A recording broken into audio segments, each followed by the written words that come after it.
Hello everyone. Welcome to the Cinedelphia Film Festival. This is a program that I've been very excited about. He's a man who does not make a lot of public appearances anymore. But for many years he was a staple of the Philadelphia Film Festival, specifically with the genre-oriented Danger After Dark program, which I personally was a huge fan of. I think actually my first Danger After Dark title was Wild Zero. That was in the program, right? Yeah, 2001, a film that I still love a lot. Were you responsible for the Alex de la Iglesia series? Amazing stuff, jeez.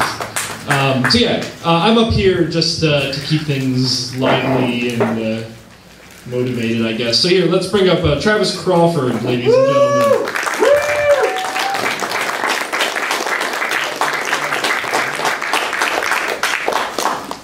I would like to mark this on the calendar that I am now the most sober person on the stage for a change. So for starters, Travis, can you tell us where you've been the past few years? I was institutionalized, actually. No. The last few years, I programmed Danger After Dark as an adjunct of QFest in 2010 and 2011, and that went well, and I was doing writing on the side. And then in 2012, beginning of 2012, I became involved with being the acquisitions person for the Philadelphia-based distributor Artsploitation Films, which some of you may know was kind of related to TLA Entertainment. There are a lot of the same people there. It's a carryover there and a carryover from the festival and some personnel departments. So we were so busy with Artsploitation Films, and there was so much invested in that, we were not able to do a Danger After Dark last year. We had planned on doing a Danger After Dark in July of this year, sort of related to QFest. The goal is to ultimately spin it off into a separate event, a standalone event, and that was going to be what we were going to do in July. And I alluded in the program guide that I was going to make a big announcement regarding Danger After Dark this July.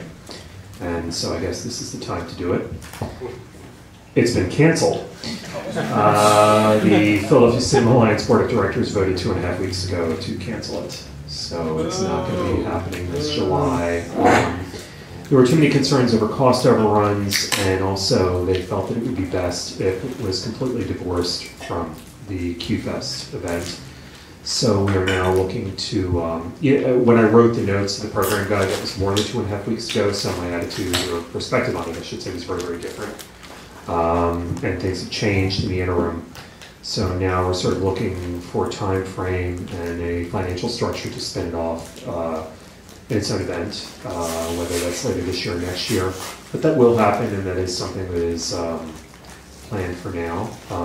Should we talk about Danger After Dark in general? Yeah, I was going to say, I guess we shouldn't assume that everybody here is familiar with yourself or the program. Yeah, I mean, just briefly, Danger After Dark started, the first year was with what was then called the Philadelphia Festival World Cinema in 2001. It was late 2000. I had a meeting a few days before Christmas in December of that year when I proposed doing a series called, we didn't even have a name for it, and to be honest, I've never been in love with the name Danger After Dark. It was something that I came up with at the 11th hour with a gun in my head. And we were trying to think of something to call it. I had sort of seen how the Philadelphia Festival of World Cinema in the 90s had kind of become smaller and smaller and more insular, not to disparage anything that they did at that time. And I contacted them and I said, well, look, at that point I'd been writing about genre films for various different magazines for a few years. And I said I would really like to think about doing a genre film series that was influenced by what they were doing with the Midnight Madness program at the Toronto Film Festival. And I contacted them and they said, well, it's funny that you would contact us now because we just sold it to TL Entertainment and they're going to be taking it over for the 2001 festival. So you should contact Ray Murray, the CEO of TLA, and I contacted Ray and he said, well, I like your ideas. I started to develop something similar on my own called Action Asia, a program that only lasted 1 year in 2001. Although it had great films in there, Meek is Dead or Alive, Barking Dogs Never Bite, Wild Zero. That was all part of Action Asia that year, actually, not Danger After Dark. And he said, well, okay, yeah, I think that, we could, bring you on and do something. And as I mentioned in the notes that I wrote for the festival guide here, You know, the films I programmed, I programmed a 35mm archival print of Female Convict Scorpion, Jailhouse 41. When I was walking to the theater that night, I thought, there are going to be like 5 people there. There are going to be like 5 people, there's no one going to be there. And it was a sold-out house. And that was the first key I had that maybe there was an actual interest in this type of film. And the series took off very well. I mean, it was very... the first 2 years, we were sort of, I was sort of learning as I went. There was a lot of stuff that I wasn't really confident with. But 2001, 2002, so I think we're a little bit shaky. 2003 through 2006 were what I would call the golden years of Danger After Dark. I mean, you know, we would have sold-out crowds for retrospective screenings of Shaw Brothers erotic films. You know, I mean, stuff that I would have never imagined we would have had those crowds for. It was great. You know, I was able to get most of the films I wanted. Danger After Dark was always sort of an expensive series to run because of trying to get print traffic from Japan and Hong Kong and Thailand and South Korea. Turned out very well. 2007, I'm just giving you a brief history and we can move on. 2007, things became a little rockier. I left after that year. 2008, 2009, I was not involved with the festival at all, and that was actually those 2 years where, I don't know how many of you know about the whole Philadelphia Film Festival thing. The two film societies experienced a divorce and a schism, and they went their separate ways.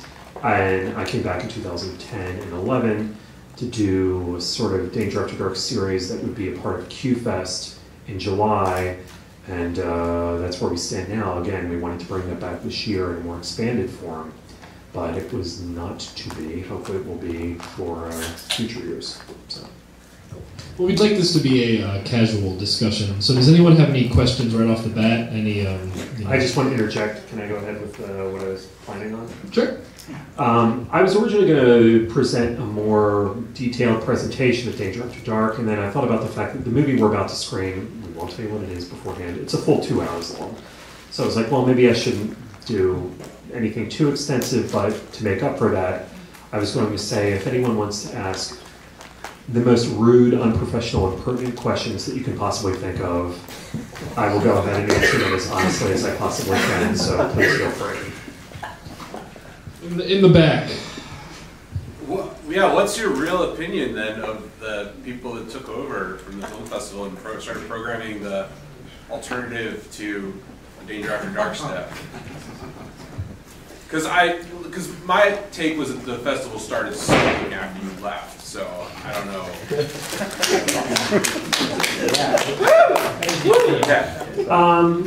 I think that the Philadelphia Film Festival, as it exists now, and its incarnation in the fall, serves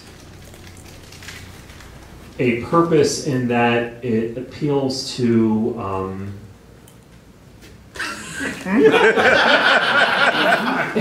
in that it appeals to a contingency of the populace that would like to see films, you know, a little bit in advance of their time that they're going to be at the Ritz.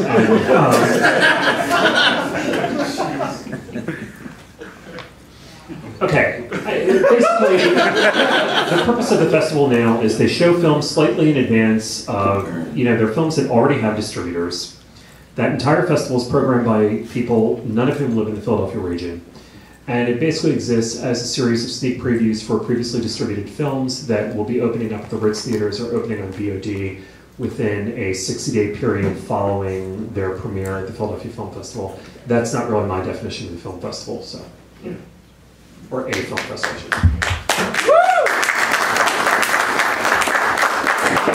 Although, for the record, I think that the people that run it are fine. I have no problem with them personally. I mean, they're nice people. They intend... Enough of that. Yeah. Do you feel that non-festival aside, do you feel that being connected to QFest has hurt or helped Danger After Dark, or had no effect? Yeah, I mean, that marriage between QFest and Danger After Dark was a marriage of convenience, you know, really because they were looking to try to get more attendance in late night slots where QFest was a little bit lacking, and so they sort of brought me in. And it seems they already had the venues lined up. Right, exactly. So the theaters were already booked. I mean, that's the whole thing. When they have, you know, the venues booked, you know, we quote unquote own a house at Ritz or Ritz Divorce, whatever, for that time period, and we can put whatever we want in there. So they wanted me to try and do Danger After Dark screenings in 2010, 2011. This is also delicate. I don't think it hurt Danger After Dark or it hurt QFest, but I know that perhaps there were people within QFest that thought that Danger After Dark was not really serving what QFest was there to be, not just cinematically, but also culturally. I mean, if you're doing a festival where, you know, it's really there to sort of advance kind of a progressive agenda about gay and lesbian issues, and then you have me coming in at 10 o'clock showing Big Tit Zombie 3D, you know, there is going to be a little bit of, like, friction there about, like, well... Friction? Friction, where where there are going to be people saying, well, I'm not sure that this is necessarily what should be going on. So, but I mean, it was never like a big problem. I don't think it was a problem for them. I don't think it was a problem for me. But I think when it came down to what was going to happen this summer, it was a little bit, yeah, I mean, I think that played a part in, you know. Just curious. Yeah. Over in the corner, please. Right, so we want to ask rude questions. So with Danger After Dark, you're programming genre films, and you're programming what Danger After Dark is and what people expect Danger After Dark to be. Mm-hmm. And so when you're programming, you're always programming what you want to do and what you think your audience is expecting of you. So of all of your programming choices within Danger After Dark, what choice are you most embarrassed of that you felt that you needed to program in order to meet genre expectations of festival goers?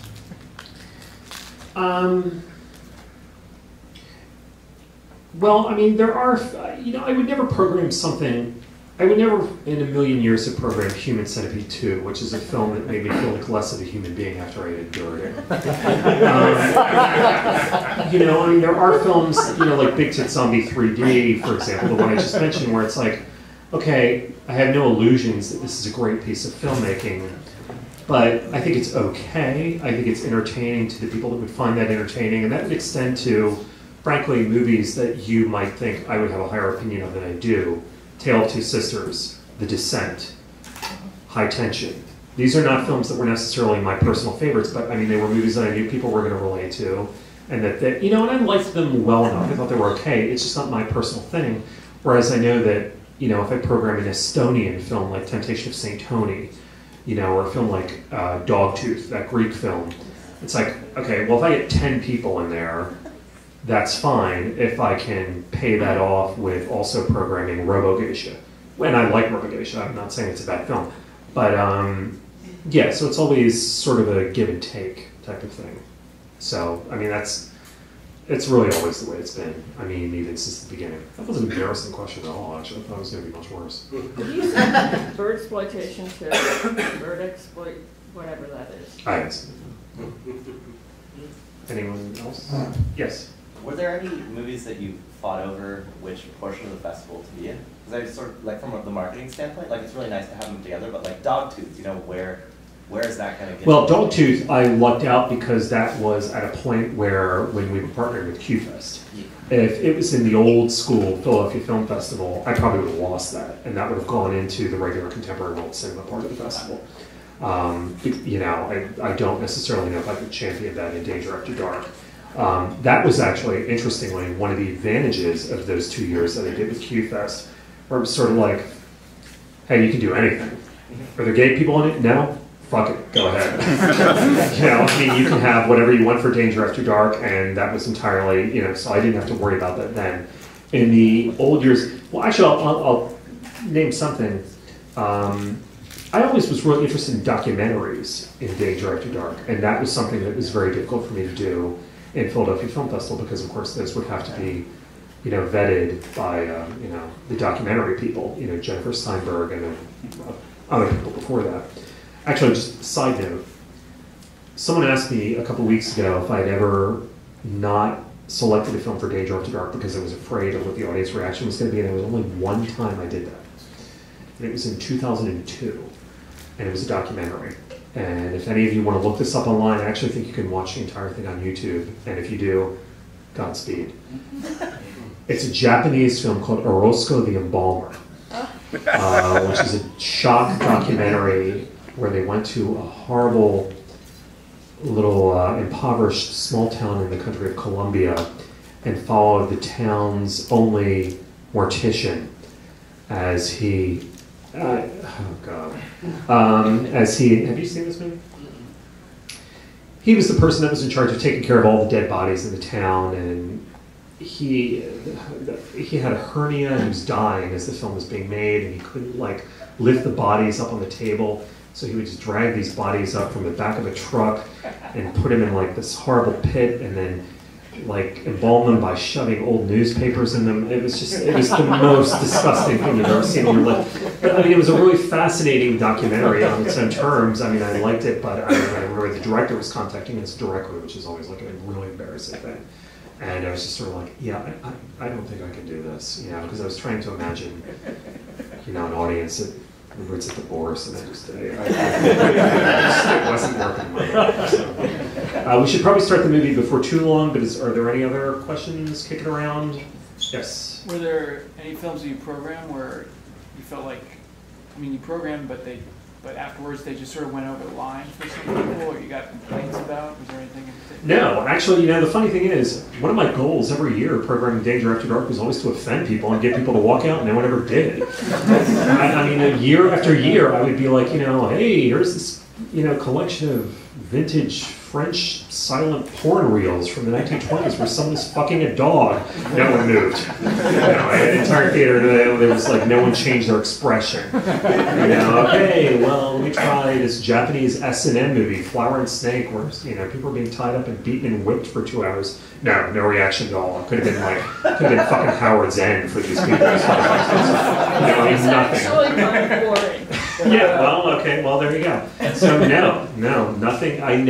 The only time, actually, I heard about this secondhand. I don't know if any of you saw a Japanese movie we did called 2LDK. Well, it's a movie about these two roommates who, it's only like 70 minutes long. There's these two roommates who have a terrible antagonistic relationship and basically like beat each other to death throughout the entirety of the film.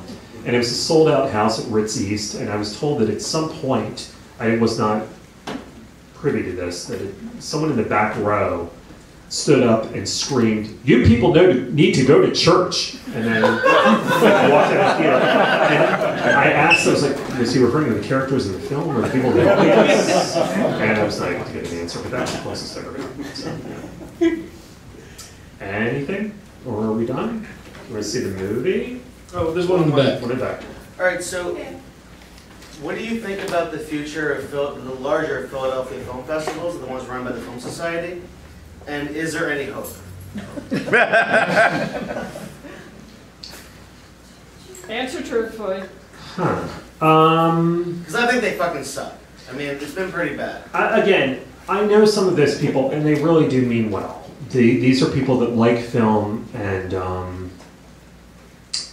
you know, they're very well intentioned. They're nice people. I think that there's a contingency of Philadelphia arts and cultural society here that gravitates more towards doing things that are very conventional and within the lines, you know, of, you know, what people expect, you know, and I think that their view of the Philadelphia Film Festival is that it's going to be, you know, part of the Philadelphia theater and arts and cultural community, and a bunch of people that'll get arts grants to, you know, go to film festivals around the world and do a bunch of crap that doesn't matter, but they live on the main line and they marry money, so who gives a fuck?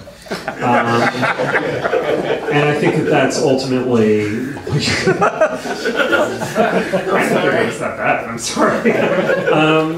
You know, I think that that's going to be the direction things take, unless there are going to be people that step forward and say, no, we are really not content with seeing Silver Linings Playbook 2 weeks before its nationwide opening because Bradley Cooper's mother is here. We don't really give a fuck. And unless that happens, nothing against that movie or Bradley Cooper, then, you know, you're going to have the same type of stuff. So, you know, I don't know exactly how to answer that because, you know, I can like say Philadelphia Film Festival, blah, blah, blah, and I could say terrible things, but I mean, they're nice people. They do the work that apparently fits something that is in demand for a lot of people. Not me, I don't know how many people here, but a lot of people. So. It just seems like everything you've done has emulated some of the bigger film festivals that do it right, especially in terms of genre film. Everything I've done, or everything? Everything you've done. Yeah, yeah. I mean, you introduced me to a lot of really awesome, amazing stuff. And well, you seem to be like one of the few people in terms of that arena in Philly that were doing it. Well, this goes into another topic. I don't want to drone on to it, I'll say before we start the movie and everything, but this also goes into how valid doing genre film programs and film festivals really are anymore. And I don't want to be too cynical or jaded about that, but I mean, I remember, when I started in 2000, 2001, I remember being on the phone with the international sales agent for a movie called, I don't know if you ever seen Ginger Snaps. Yeah. And this person I was on the phone with was literally confused that I would want to program this movie for a film festival. They did not understand that, and I would try to get the early Takashi Miike films, and they were also like, you want what? And it was very not part of the program for international distribution of those films at that time. Now, I don't have cable right now, but I mean, as far as I know, there's a Takashi Miike channel on demand on Comcast. It's changed a lot. So it becomes a question of, are film festivals and genre film programs and film festivals really valid? Are they really needed? And I've had doubts about that myself. I'm not entirely 100% sure. I would like to think they are, but I don't know. So yeah, I don't know where it goes from here. So yeah, I think it was one other question. Then we should probably wrap it up. Yeah. Why is it such a hard sell to get the genre to the festival, both festivals or whatever, to sell them on the idea when, I've gone to the Danger After Dark stuff forever, and there were tons of huge sales. It seemed like some of the biggest turnouts were, except for a lot of the Danger After Dark stuff. Not as much as the QFest, but that seemed in part just because people didn't know that it was right, yeah. But why is it such a hard sell to get them to be interested in that? Because it's not really. It's amazing to me that, it's 2013 and, you would like to think that people don't have this view anymore because, there are university courses taught about genre films. And you would like to think that genre films, the lowest grade genre films are still sort of treated as some sort of valuable cultural artifact now, but they're still within the film festival community, this sense that they are the other, capital T, capital L. They're sort of a gutter interest. It's not something to really be pursued or taken seriously, And in fact, there's almost sort of a quality there where it's like, okay, this is what we have to make money. It's not something that we should take seriously as part of the festival. This is something that will generate revenue, but there is sort of like the bastard stepchild, And that, to be honest, I felt that way with Danger After Dark. 12 years, and I always sort of felt that way. It was sort of like, oh, you're separate from, the festival. Please start after a certain time of night when, the drug addicts and ex-cons and transients that make up your audience can get out of the shelter and come to the theater and face the part with the rest of us. So, there was always a little bit of an element of that, which is a shame, but, that's what it is. So just quickly to wrap things up, without naming the film we're about to watch, what were some of your highlights of your programming run? It's funny, we were talking about that a few weeks ago.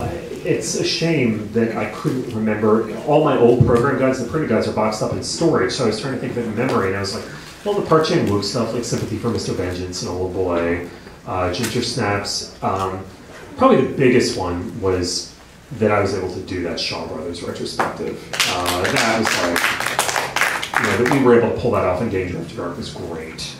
Female Convict Scorpion, JAILHOUSE 41, and Ginger Snaps the first year. Offbeat stuff too, there was an Estonian film we screened a couple years ago called Temptation of St. Tony, which amazing movie. Well, you were the only people that went, so thank you. That was a favorite of mine. And in fact, when we started, and something that, again, I do acquisitions for Artsploitation Films now. So Danger After Dark kind of bled into Artsploitation with me a couple years ago going, okay, well, I don't want to do so much Karate Robo Zebergar, although I like that movie.